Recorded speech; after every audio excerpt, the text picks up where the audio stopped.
있으면 고발인과 피해자가 이의 신청을 할 수 있다. 지금까지는 피해자만 할 수 있었는데요. 고발인도 그러니까 제3자가 할 수 있게. 예. 하면 이의 신청하면 어떻게 됩니까? 이의 신청을 하면 그 검사가 우선 판단을 하게 됩니다. 검사가 판단하고 보완 문제가 수사. 있으면 보완 수사 요구를 하고 예. 보완 수사 요구에 불응을 하거나 이러면 징계 요구를 할 수 있고요. 그다음에 수사에서 배제 요청을 할 수도 있고요.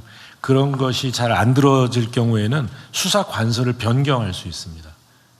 변경이 뭐 인근 변경이 의무예요?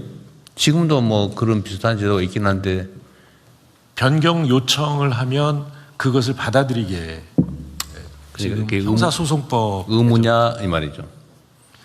예, 저는 의무로 알고 있습니다. 그래요? 예, 그렇습니다. 개정 형사소송법이 이번에 개정이 돼서 검사가 보완 수사 요구를 정당하게 경찰관들이 잘 이행을 안 할 경우에는 상급 관청에 이렇게 수사를 하도록 할 수도 있고 타 수사기관에 이렇게 그 보완 수사를 요구할 수도 있고 돼 있습니다. 타 수사기관이라면 다른 경찰서 아니면 예, 중수청 중수청. 같은. 예. 경찰의 수사와 관련된 비위 행위에 대한 수사권은 어디가 같습니까? 공수처, 공수처, 중수청이 가지고 있습니다. 공수처와 중수청이. 예. 경찰관의 하위 직급 비위 행위는 공수처 소관은 아니고. 예, 그런 건 공수처가 중수청으로. 경무관 이상, 그리고 하위직은 중수청입니다. 중수청으로. 예. 하여튼 이제 국민들의 걱정거리 중에 하나가 그 보완 수사 요구했는데 안 하면 어떡하냐. 제대로 안 하는 경우 어제도 제가 언론 보도를 보고 내부 보고도 봤는데 보완 수사 요구했더니 4년 6개월 동안 묵살한 것도 있더라. 뭐 공소시효 지나버린 것도 있더라. 그런 얘기가 있더라고요. 그거 혹시 좀 그거 해보셨어요? 제가 점검을 해봤는데 그게 네. 그 킥스 시스템이 그 완비되기 전에 이렇게 이제 좀 네. 누락이 있었는데 킥스 시스템이 완비되고 나서는 그런 사례는 없었습니다. 아, 그랬어요? 예. 그게 뭐 4년 6개월 지났던 건 아마 잊어버린 것 같고. 예. 잊어버린다는 게 사실 공직자들로서는 있을 수 없는 일이죠. 그죠? 예, 그 시스템에 뭐 심각한 문제가 있는 거죠. 예. 수사 기록이 통째로 잊어버리고 있더라. 그건 말이 안 되잖아요. 수사를 하다가 잊어버렸다. 예, 그렇습니다. 있을 수 없는 일인데 어쨌든 앞으로는 그런 일이 절대로 있을 수 없게 만들어야 되겠죠. 예, 이번에 형사소송법이 개정이 돼서 수사 기록은 전체를 전산으로 입력하게 의무화되어 있습니다. 그리고 수사상의 범죄 행위 예를 들면 뭐 물론 법 왜곡죄가 있긴 한데 법 왜곡죄로 처벌도 되겠지만 제가 이건 또 다른 부처와 관계된 거기도 한데 얼마 전에 경찰서장이 또 문제를 일으켜서 그 징계를 했는데 징계 결과를 알려달라니까 이건 사생활의 비밀이다 그러면서 안 가르쳐 줬다고 어디 나오더라고요. 근데 공무원들 징계 내용은 그 징계에 대해서는 비공개라고 하던데. 예, 맞아요? 그 법원 판사 징계법, 그다음에 검사 징계법은 법에 규정이 있어서 공개를 하게 돼 있는데 공개가 의무인데. 예, 그렇습니다. 그 외 공무원들의 징계 사항에 대해서는 공개하면 안 된다는 법이 있어요? 예, 뭐 개인정보보호법이나 뭐 이런 공무원 징계령에 의해서도 지금은 공개가 안 되도록 그렇게 돼 있습니다. 그래서 법률상 금지돼 있어요? 예, 법상으로 그렇게 돼 있습니다. 그거 좀 이상한 것 같아요. 공직자들이 공무 수행과 관련해서 뭐 문제를 일으켜서 징계를 당한 게 그게 왜 비밀이지? 오히려 더 알려가지고 책임을 물어야 되는 거 아닌가요? 개인정보보호위원회에 혹시 그런 뭐 관련된 정보가 있어요? 이게 이유는 사생활에 관한 거다. 뭐 그렇게 주장을 한다더라고요. 근데 왜 법에 그런 규정이 명확하게 있다는 거죠? 이상한데? 예, 징계 관련하니까 이 공무원 인사 그 법에 그 공개하라는 규정이 없으면 개인정보보호법이 적용이 됩니다. 그래서 이런 부분에 대해서는 우리 저 인사혁신처하고 의논을 해서 그게 개인정보인가? 아니, 그러니까 공직자가 공무수행과 관련해서 뭔가 사고를 내서 공적 책임을 부담한 게 어떻게 사생활이지? 개인정보일 수가 있죠, 그게? 그러면 내 개인이 범죄 저지른 것도 개인정보겠네? 제가 전문은 아닙니다. 네, 전문 아닌 사람 한번 얘기해 보세요. 비전문가의 의견. 공무와 관련해서 대통령이 말씀하신 공무와 관련된 거 말고 사사로운 개인 비위를 저질러서 징계를 받는 경우도 있지 않습니까? 예를 들어서 뭐 음주운전을 했다든지, 네, 술 먹다 행패 부렸다든지 이런 거? 이런 경우가 아닐까 사료됩니다. 그래서 구분하면 어떨까 생각됩니다.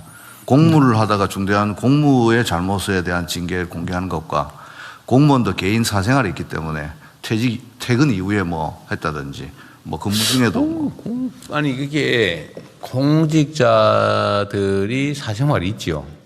근데 사생활을 이유로 공무원의 신분에 대한 제재를 받았다. 그건 공적인 일 아닌가요? 그 공적인 일로 전환되는 거지. 내가 어디서 술집에서 좀 술 취해가지고 좀 그랬다. 그건 사생활일 수 있죠. 그러나 그게 공무원의 품위유지 의무 위반이다라고 하면 그때는 이미 공적인 것이죠. 혹시 법제처나 뭐 그 의견 있어요? 그 부분은 뭐 생각은 못했습니다. 한번 검토는 해보도록 하겠습니다. 네. 인사혁신처도 검토해 본 일은 없을 것 같고. 네, 저희도 살펴보겠습니다. 개인정보위원회 아까 뭐 말씀하실 것 같은데 한번 해보세요. 네, 개인정보법에서는 이제 사실 뭐 개인정보를 최소한으로 수집하라는 원칙이 있습니다만 이제 이게 실제로 공익에 필요하다라고 하고 관련된 법적 근거가 있다 그러면 당연히 이제 공개할 수 있는 문제라고 생각이 됩니다. 그래서 이게 어떤 것들이 거기 어디선가 법에 분명하게 이렇게 규정돼 있지 않다고 해서 그걸 할 수 없다 이렇게 접근할 수 있는 건 아니고요. 기본적인 이제 원칙만 저희는 이제 최소 수집을 하라 그리고 이렇게 목적에 쓰라 이런 것들이 이제 개인정보법에 되어 있는 것이지 어떤 거를 공개할 수 있다 없다에 대한 내용들은 아닙니다. 그래서 그 개인정보법 때문에 할 수 없다라고 하는 거는 그냥 좀 일반적인 오해이실 수도 있고요. 그러니까 제가 봐도 그런 전반적인 상황을 좀 구체적으로 살펴볼 필요가 있습니다. 그러니까 경찰청장님 그게 공개하면 안 된다는 법이 있는 건 아니죠. 예. 해석상 그렇다고. 예, 해석상 그렇습니다. 사생활의 비밀을 보호하도록 규정이 되어 있습니다. 그래서 사생활의 비밀이라고 하기는 예, 사실 예. 좀 한번 그렇죠. 예, 그건 한번 어디가 점검해 볼까요? 법제처가 해보실래요? 제가 검토하도록 하겠습니다. 인사혁신처하고 좀 의논해가지고 나는 공직자들의 징계는 공적 사안이라고 보여져서 그건 당연히 알아야 되지 않나. 퇴직한 다음에 뭐 혹시 모르겠는데. 저도 그렇게는 생각하고 있습니다만 대통령 말씀대로 공무원 징계령은 저희가 가지고 있는데 그것을 공개할 수 있는지 여부는 확실치 않아서 그걸 확실하게 파악한 다음에 보고 드리도록 하겠습니다. 그러니까 특히 아까 노동부 장관의 분류도 나름은 일리가 있는데 공적 사안에 관한 것이라면 그건 너무 당연할 것 같고 예를 들면 수사관이 수사 비리를 저질러서 징계를 당했는데 안 가르쳐줘? 그건 사생활의 비밀이다? 그건 사생활 아니잖아요, 확실히. 그죠? 공무 수행과 관련된 거라면 그건 사생활이라고 할 수 없는 거죠. 근데 사생활과 관련된데 징계를 당했다. 공적 사안도 전환이 된 거 아닌가 싶고. 하여튼 그 논의를 좀 해볼 필요가 있을 것 같습니다. 그 한 가지만 더 말씀드리면은 기본적으로 방향은 좀 설정이 먼저 돼야 될 것 같습니다. 그러니까 이거를 적극적으로 정부가 나서서 국민들한테 공개하느냐, 아니면은 국민들이 요청했을 때 공개하느냐, 아니면 예. 그 뭐 일부러 뭐 또 그뭐 다 이렇게 그거는 또 하나의 제재이니까. 예, 대통령님 인사수석입니다. 지금 현재 뒤쪽입니다. 그 공무원 행동 강령에 따라서 각 부처 단위에서는 일정한 주기에 따라서 징계 사유라든지 뭐 대상 뭐 이런 것들은 전체적으로 공표는 하고 있는 경우가 많이 있습니다. 다만 실명으로 공표가 되고 있지는 않습니다. 그래서 그런 부분들에 관해서는 추가적인 논의가 좀 필요할 것 같습니다. 근데 제가 왜 이 얘기를 하냐면 공직자들은 개인 사인과 다르게 공적 권한을 가지거든요. 힘을 가진다고요. 이 권한이라고 하는 게 타인에게 자기의 의지를 관철하는 힘이잖아요. 강요할 수 있는 힘이란 말이에요. 그 힘을 가진 공직자, 공적 권한을 가진 공직자들은 다른 사람에 대해서 우월한 그런 힘을 갖기 때문에 책임을 또 그만큼 져야 돼요. 권한이 큰 만큼 책임이 커지는 거거든요.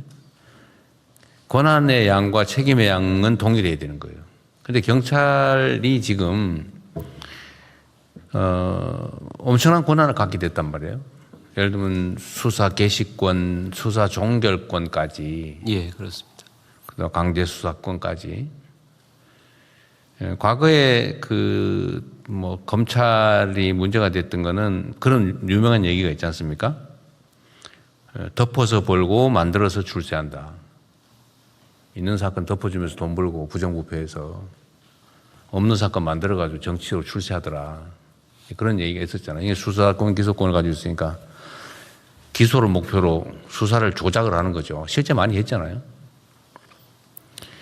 근데 이것 때문에 이제 검찰 개혁 논란이 촉발이 됐고 아예 수사 기소를 분리하자. 뭐 타당하잖아요. 그래서 분리를 했어요. 근데 문제는 이제 경찰과 이제 중수청, 그다음에 중수청이죠. 그다음에 공수처 이 세 기관이 수사의 이제 최종 종결권까지 다 가지게 됐는데 일반 범죄에 대해서도 경찰이 수사 종결까지 다 할 수 있고 수사 개시도 다 할 수 있고 그렇게 돼서 권한이 엄청 커졌는데 예. 그에 대한 상응하는 책임을 졌냐, 질 수 있냐, 또 질 마음의 자세가 돼 있느냐는 다른 문제 같아요. 저도 변호사를 오랜 세월 동안 했지만 뭐 검찰은 물론이고 경찰도 수사 못 믿겠더라고요, 내 입장에서. 저는 보통 개인 간의 분쟁이 민사 분쟁과 형사 분쟁이 뭐 동시에 발생하잖아요. 그래서 저는 절대 고소하지 못하겠어요. 전혀 다르게 사건을 많이 만들어가지고 오더라고요. 법원은 경찰이나 검찰의 공적 결정을 일단 존중하다 보니까 제대로 된 재판이 아니라 왜곡되더라고요. 그래서 저는 평생 아예 못하게 민사 분쟁과 관계되면 못하게 권장을 했는데 그 불신이 지금 상태에서도 완전히 해소된 건 아니에요. 저 개인적으로도. 뭐 개인의 감정이 중요한 건 아니지만 일반 국민들의 심정도 상당 정도 그런 측면이 있거든요. 예. 그러면 이제 수사에 대한 종결권, 이게 뭐 어떤 사건이라고 하는 게 아무거나 경위 사건도 있지만 대개의 경우는 개인이나 회사나 무슨 법인이나 인생과 운명을 결정을 하는 경우가 많거든요. 예. 심지어 가해자가 피해자 되고 피해자가 가해자 돼가지고 감옥 가고 막 돈 뺏기고 전 재산 뺏기고 막 이런 경우도 있더라고요, 내가 보니까. 그래서 그런 엄청난 권한을 가졌으니 그에 상응하는 책임을 져야 되는데 지금까지 예를 들면 수사에 관한 비리를 저질렀다 이러면 그냥 뭐 우리가 보기에는 경찰 자신들은 중징계다, 뭐 정직 몇 개월, 뭐 감봉 몇 개월 이러면 중징계로 분류하잖아요. 근데 우리 국민들이나 피해자 입장에서 보면 아니 내 사건을 저렇게 망가뜨려 가지고 가해자 피해자를 뒤집어 놓고 내가 진짜 자살하고 싶을 정도가 됐는데 겨우 그 담당했다는 경찰은 뭐 감봉 몇 개월 하고 계속 수사하고 또 딴 데 가서 그거 하고 있고 이해가 안 되는 거예요. 과연 권한을 크기만큼 책임을 지고 있냐? 내가 하는 수사 업무가 얼마나 엄중한 일인지 각성하고 있냐? 내가 이걸 최선을 다하지 않을 뿐만 아니라 고의로 이걸 왜곡하고 막 증거 슬쩍 숨기고 뭐 없애버리고 이래가지고 내가 사건을 뒤집어서 반대로 만들면 어떤 일이 벌어지는지에 대한 그 엄중함을 갖고 있냐. 저 자신이 좀 없어요, 아직까지는. 그래서 수사에 관련된 비리나 비위에 대해서는 지금까지와는 다른 더 높은 책임을 확실하게 요구해야 될 것 같고요. 예. 또 책임도 지금처럼 뭐 내부에서는 어떻게 평생 해온 경찰관직을 못하게 하냐, 파면 해임할 수 있냐, 그 생각하고 그냥 정직 3개월 뭐 최대로 하고 이렇게 하는 것 같던데 이제는 권한이 더 커졌기 때문에 명백한 수사상의 비위를 저지른다 그러면 최소 해임 파면해야 되지 않냐. 제가 보기에는. 아니면 아예 영구적으로 수사는 앞으로 하지 말고 다른 예라 무적격자다. 예, 예. 그 영구 배제 결정이라든지 어쨌든 좀 이 엄중하게 책임을 물어야 되지 않을까 싶어요.